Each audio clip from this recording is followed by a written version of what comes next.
ప్రజాప్రతినిధిగా ఎన్నికైన వారు సర్పంచ్ మొదలుకొని ఎంపీ స్థాయి వరకు వివిధ దశలలో ఉన్న ప్రజాప్రతినిధులు ఎవరైనా కూడా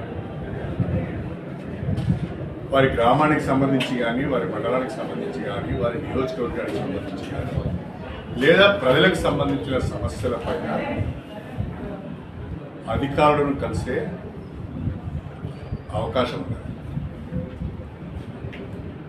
తహసీల్దార్ని కలుస్తాము, ఆర్డీఓని కలుస్తాము, కలెక్టర్ని కలుస్తాము, ఎస్ఓడిని కలుస్తాము, సెక్రటరీని కలుస్తాము, పని కాకుంటే మంత్రిని కలుస్తాము, పని కాకుంటే ముఖ్యమంత్రి గారు కలిసి కూడా మనం ఎప్పటికప్పుడు నివేదిస్తుంటాం. విజ్ఞాపన పత్రాలు, వినతి పత్రాలు ఇస్తుంటాం. అది ప్రజాప్రతినిధులకు ఉన్న ఒక ప్రాథమిక హక్కు. ఇవాళ ఒక ఎమ్మెల్సీ కానీ, ఒక ఎంపీ కానీ, ఒక ఎమ్మెల్యే కానీ వాళ్ళకి పరిధులు లేవు. ఎవరి దగ్గరికైనా వెళ్ళొచ్చు, వినతి పత్రం ఇవ్వచ్చు, సమస్య వారికి తీసుకురావచ్చు. అదే పద్ధతిలో ఆ ప్రోటోకాల్కు లోబడే స్టేషన్ గన్పూర్ నియోజకవర్గానికి సంబంధించిన చీపూరు, జీడికల్లు, నవాబ్పేట, మన మల్లనగుట్ట,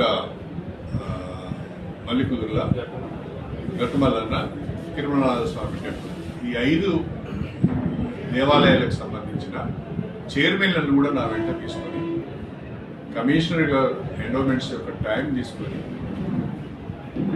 మా ఆలయాల అభివృద్ధి పైన మీతో మాట్లాడాల్సిన అవసరం ఉంది. టైం తీసుకుని వెళ్ళి వారి ఆఫీస్కి నేను వెళ్ళాను.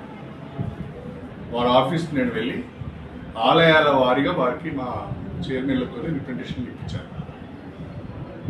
ఇప్పించినప్పుడు వారు ఒక మాట అన్నారు, దేవాదాయ శాఖ దగ్గర నిధులు ఎక్కువ లేవు, కొంచెం మాకు కూడా ఇబ్బందిగా ఉంది అంటే నేను అప్పుడు ఏం చెప్పానంటే,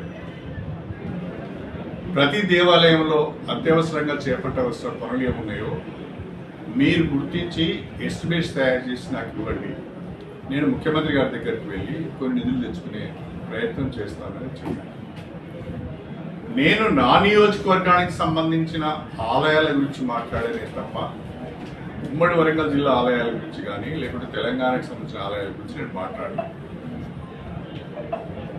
సమీక్ష అంటే నా దగ్గరికి అధికారులు వచ్చినప్పుడు, నా ఆఫీస్కు వాళ్ళు వచ్చినప్పుడు దాన్ని సమీక్షగా మనం భావించాలి. కానీ నేనే వాళ్ళ దగ్గరికి పోయినప్పుడు నేను అది రిప్రజెంటేషన్ ఇవ్వడానికి వెళ్ళినట్టుగా భావించాను. ఇది అవగాహన లోపమే తప్ప మరొకటి కాదు. సమీక్షకు సమస్యల పైన అధికారుల దగ్గరికి వెళ్ళి వినతి పత్రం ఇవ్వడానికి తేడా చాలా ఉంటుంది.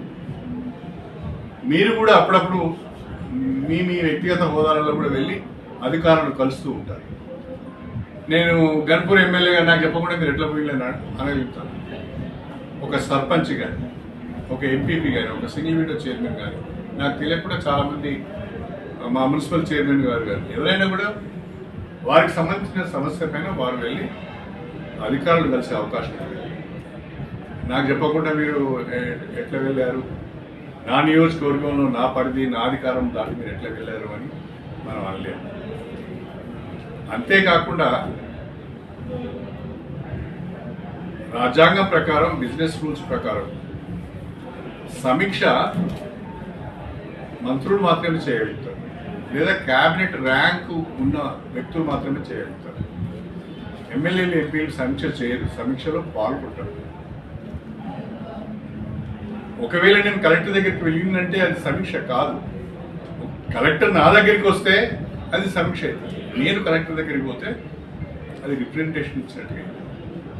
నేను నా నియోజకవర్గ ఆలయాల అభివృద్ధి గురించి, వాటి రిపేర్స్ గురించి, వాటి రెనోవేషన్స్ గురించి అర్చకులు లేరు, ఈవోలు లేరు, ఇవి కొంచెం చూడండి అని చెప్పడానికి మాత్రమే కమిషన్ దగ్గరికి వెళ్ళిన తప్ప మొత్తము శాఖ పైన సమీక్ష నేనే ఎలా చేస్తాను, నాకేమీ అధికారం ఉన్నది.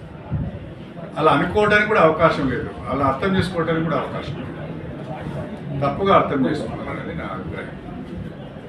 తర్వాత ఏదో పేపర్లో చాలా విషయాలు వచ్చినాయి. ఏదో ఎవరు కొరిపోయి సీఎం గారికి రాశారు, ఇంకెవరికి రాశారు, ఇంకెవరు వివరణ అడగాలని అన్నారు. అసలు నేను తప్పే చేయలేదు. వివరణ ఇచ్చే ప్రసక్తి ఎక్కడి నుంచి వస్తుంది? నేను ఒక యాజ్ ఏ ప్రజాప్రతినిధిగా నా నియోజకవర్గ సమస్యలను అధికారుల దృష్టికి తీసుకువెళ్ళడానికి మాత్రమే వెళ్ళాను నేను. అది నా హక్కు. అది ఓ ఎమ్మెల్యేగా నాకున్న హక్కు. అది నేను ఎవరి అధికారాల పరిధిలోకి వెళ్ళలేదు, ఎవరి అధికారాలు కూడా తీసుకోలేదు.